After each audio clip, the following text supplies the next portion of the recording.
তাদের মালিকানা প্রতিষ্ঠিত করাই আমাদের একমাত্র কাজ।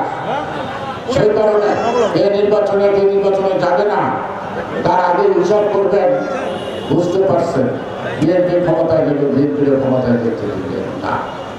কেন? কি অপরাধ বিএনপি? বিএনপি সংস্কারে বিশ্বাস করে, কুসংস্কারে বিশ্বাস করে না। যারা পিয়ার পদ্ধতি বলে এটা হলো পিছনের রাস্তা, আর আমরা বলতে চাই সামনের রাস্তা, অর্থাৎ সামনাসামনি আনবো তারপর এগিয়ে দেবো। পিয়ার সিস্টেমটা কিন্তু খুব ভালো না, সব দেশে কিন্তু একসাথে বিয়েটা বেশি আয় করছে।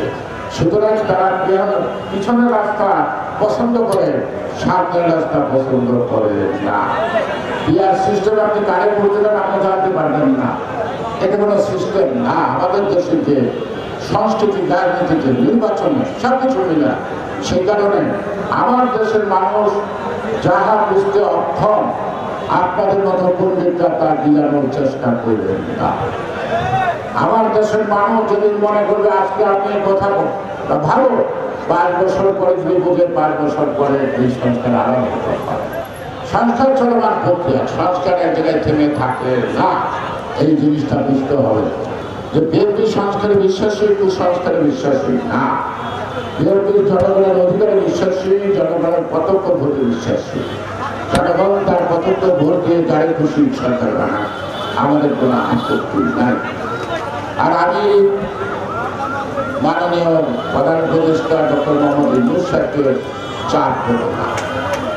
আমি বলব আপনি কথা দিয়েছেন ফেব্রুয়ারি মাসে নির্বাচন করবেন, আপনি আয়োজন করবেন, আপনি উদ্যোগ নেন।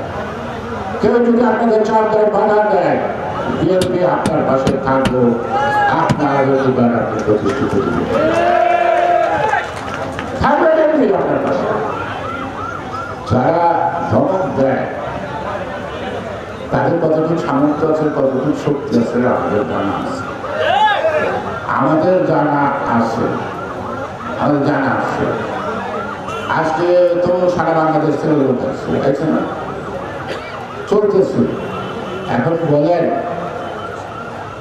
এখন আজকে আমার মূল স্বাধীনতা যারা বিরোধিতা করছে তাদেরকে ক্ষমা করছি, তাই অপরাধটা কি ভুলে গেছি? তার বেমানান কথা শুনতে কি আমি বাধ্য নাকি? বাধ্য? 71-এ যে কাজটা বাকি আছে আজকে এই 24 সালের শেষ মুক্তিযুদ্ধের আগে সেই কাজটা শুরু করবো নাকি? তাহলে দেশে কি হবে? কি হবে দেশের চিন্তা করে কথা বলবেন তাদেরকে।